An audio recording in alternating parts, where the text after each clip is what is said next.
I've always been told by a secular world that the Bible is myth and legend, allegories, ancient stories, fun, tell us a good moral message, but don't really apply to history. But when I stood on the scorched rocks and I looked at the valley below, I saw all the things that the Bible talks about existing there. That flame that was a small little flicker in my heart became a burning flame. God had people walk among us here. And Moses was real. Religion isn't just some story that somebody wrote. This stuff really did take place. What should the real Mount Sinai look like? How do you know what you're looking for? The men chose to make the Bible their guide. The Bible says they went 3 days into the wilderness and they found the bitter springs of Mara. We figured it's about a 30 to 40 kilometer distance would be a 3-day journey going through the sand with all those people and having animals and the elderly. And 33 kilometers inland, sure enough, we found these springs sitting right there by the road, and we went over and tasted the water, and it was so bitter you couldn't touch it to your tongue. So the Bible tells us that they came to the 70 palms and 12 springs of Elam. As we're driving along, and this like really blew me away. And within the palm trees, we found several springs of clear water bubbling up out of the ground.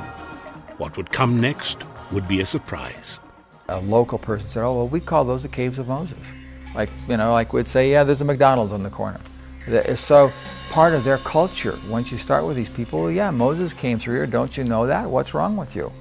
We found writings in these caves that say that the prophet Musa, which is Arabic for Moses, that he came through this way with his nation of people, and that he camped right here by the water.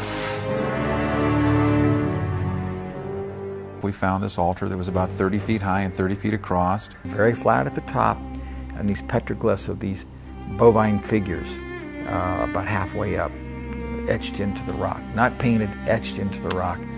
What you are seeing is exclusive amateur high-8 footage of the Jebel al-Lawz area. To see a cow figure on an extremely old petroglyph also really got me going, saying, yeah, you know, we're onto something here. Later on we did find that they were Egyptian artwork, and that this probably was the altar that they made the golden calf, because we have this ancient bull god Apis inscribed on several places on this huge altar. The findings of another unique pair of explorers provide even more compelling evidence and credibility. They went out to this mountain on several occasions, did extensive research, lived amongst the rocks, took their children with them. This is this isn't just a story that somebody's trying to teach you in Sunday school. This is something real, and here's the proof. A bow, too.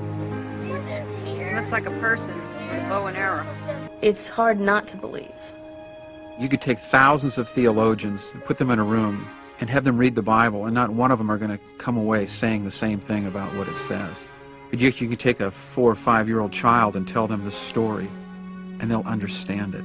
We found these rock piles, thinking them to be grave sites of some kind, large grave sites. We're driving around a little bit, oh, there's another one. And then it clicked, hey, wait a minute, the Bible says that there should be boundary markers around the mountain, that Moses put boundary markers so people wouldn't go up on the mountain. If they did, they'd be killed. We found that they're placed precisely every 400 yards in a 2-mile semicircle going around the mountain. The Bible says that there's an altar site of uncut stones. And sure enough, we came across this altar that was 60 foot by 60 foot. It had 2 wing sections. It had a center rock ridge that went down the middle of it. The uniqueness was that it's placed right at the foot of the mountain, exactly as the Bible says. Both of us were just stunned. It's 4 stories tall.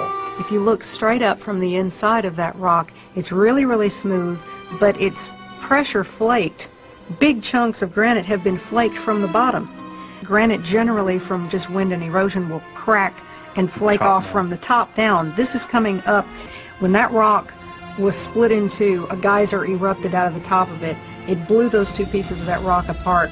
You can see where the water has washed it smooth, that it came out in millions and maybe billions of gallons of water that poured forth over these rocks.